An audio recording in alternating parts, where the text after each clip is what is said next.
tentang persepsi, kita mulai dari arti dari angka-angka. Tanda dulu, tanda. Pilihan bertanda 0. Ada yang kayak 00 ya. Cendolan apa ya, bundar-bundaran itu nanti disilang. Yang paling tepat hanya satu di antara sekian jendolan yang ada, hanya satu yang bisa dicentang. Kalau dia bundar kodenya. Oke Bapak Ibu? Disilang Bu. Ya disilang, iya bukan dicentang, tapi disilang. Tapi yang jelasnya sekarang yang kita mau kerja hanya manualnya dulu. Nanti kita serahkan ke operator untuk teknisinya nanti dalam hal pengisian penginputan secara online. Yang kedua, kalau dia kotak, ada kotak-kotak ya, ada tanda kotak di depannya. Kalau dia kotak, ya dikondisikan dengan sekolah kita. Boleh lebih dari satu jawaban. Kalau memang 10 kotak lalu cocok semua dengan kondisi kita, kondisi sekolah kita, kondisi keadaan atau keadaan nyata di sekolah kita, maka dicentang semua. Tapi kalau hanya 2 yang cocok, ya 2 yang dicentang. Berikut. Ada pilihan angka 1 sampai 7. Nah, ini sangat perbedaan. Kita bersyukur sekarang, insya Allah nanti akan melahirkan rapor mutu yang betul-betul berbeda antara satu dengan yang lain. Insya Allah betul-betul sudah menunjukkan prestasi sekolah kita sepanjang benar-benar kita mengisi sesuai dengan komitmen ini, Pak. Gue salah buka. Angka 1 ada 2 macam. 1 sampai 7 ada dalam bentuk tingkatan, ada frekuensi. Ya. Kalau 1 dalam bentuk tingkatan, hal itu sangat tidak terpenuhi. Jadi kalau memang apa pernyataan, kalau memang betul-betul tidak sama sekali terpenuhi, maka dikasih angka 1. Begitupun kalau di frekuensi, sesuatu hal yang tidak pernah terjadi di sekolah kita, maka dikasih angka 1. Jadi apakah ia frekuensi atau bentuk tingkatan? Kalau tidak pernah terjadi atau tidak ada di sekolah kita, maka kasih angka 1. Bukan 0, tapi 1. Yang kedua, kalau di bentuk tingkatan sebagian besar tidak terpenuhi, kalau dalam bentuk frekuensi sangat jarang atau kurang dari 10%. Jadi diperkirakan, ini 100%, mana 10% ini yang sudah tercapai, atau ya ada tapi sedikit sekali, maka dikasih angka 2. Ada pertanyaan, bagaimana kalau kantor tapi kantornya 3 ruangan di dalam, ada Tommy UKS, ada di kantornya, ada di ruang gurunya, ya jangan kasih 3, mau 2 mau, atau apalagi yang namanya 5, ya. Berikut angka 3. Di tingkatan 3 itu agak tidak terpenuhi. Jadi dia mau CDR mau di atasnya. Jadi jarang itu, atau angka 3 itu sekitar 30% kalau dalam bentuk frekuensi, sedangkan dalam bentuk tingkatan adalah agak tidak terpenuhi. Nah, 4 netral. Yang mana netral?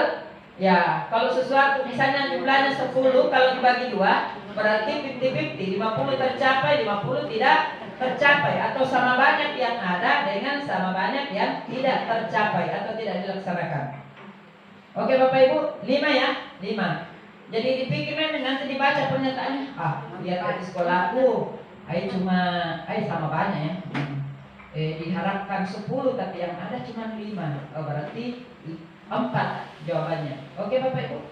Yang kelima, nomor 5. Maksudnya tingkatan 5 ya? 5. Ya, tingkatan 5 atau frekuensi 5. Kalau tingkatan hampir terpenuhi, itu 5. Hampir. Jadi C daerah menjauh, hampir terpenuhi. Kalau dalam bentuk frekuensi biasanya seringkali atau sekitar 70%. Jadi tinggal sekitar 30% belum tercapai.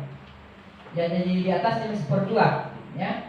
Kalau 6 adalah terpenuhi, artinya apa yang diharapkan sudah terpenuhi sesuai dengan apa yang diharapkan itu, berarti diberi 6. Kalau misalnya dipersenkan atau frekuensi biasanya atau sekitar 90%, jadi masih ada sedikit belum terpenuhi. Nah, Kalau dalam bentuk tidak hampir kasih satu. Kalau satu berarti tidak pernah tidak menggunakan. Jadi hati-hati. Yaitu nanti dilihat dari pernyataannya. Ya, itu yang banyak yang salah kaprah. Satu lagi ada namanya bentuk persen, Bapak Ibu. Persen itu ya bawa sama dengan tadi. Ya, kalau memang hanya sedikit sekali, ya mungkin hanya jadi dia start dari 0 sampai 100%. Kalau memang keberadaannya terpenuhi dan sangat bagus, ya tidak apa-apa 100%. Tapi kalau tidak, ada sedikit sekali, ya mungkin 10%, 5% kah. Pokoknya start dari 0. Ya, tidak ada masalah Pak ya, Bu ya. Bagaimana menentukan persen? Bisa saja. Misalnya, oh ini 50 diharapkan 100%, tapi dia mau 50, sudah setengah yang terjadi. Maka berikan 50%, kurang lebih sama tadi angka itu. Oke Bapak Ibu. Untuk kepala sekolah saya kira sudah jelas, tapi untuk guru ada untuk menjawab nanti pernyataan itu atau pertanyaan ada di petunjuk kuesioner di untuk guru halaman 23 kayak. Ya 23 ya. Ya 23. Dibuka halaman 23. Oh iya, untuk jadi kepala sekolah kan sudah. Acuan pengisian kuesioner untuk guru nanti buka di halaman 23 mulai dari kompetensi lulusan ya halaman 23 di yang ini pas pertengahan Pak Bu, pas pertengahan pertengahan di kuesioner guru sudah lihat Bapak Ibu? Jadi misalnya menjawab nomor 1, apa-apa yang ada di sekolah yang mau dilihat di sekolah kita yang kita miliki, ya ini, apakah ada jurnal siswa dan guru, apakah ada dokumen program dan laporan penilaian pembelajaran, adakah dokumen bimbingan dan konseling siswa. Pertanyaannya selama ini ada yang bilang, apa bentuk bimbingannya Bu? Nah di rumah itu anak-anak belajar. Tetap walaupun dia di rumah isi ada MT, kan di belakang administrasi kelas Bapak Ibu kan ada di situ belangko bimbingan dan konselingnya.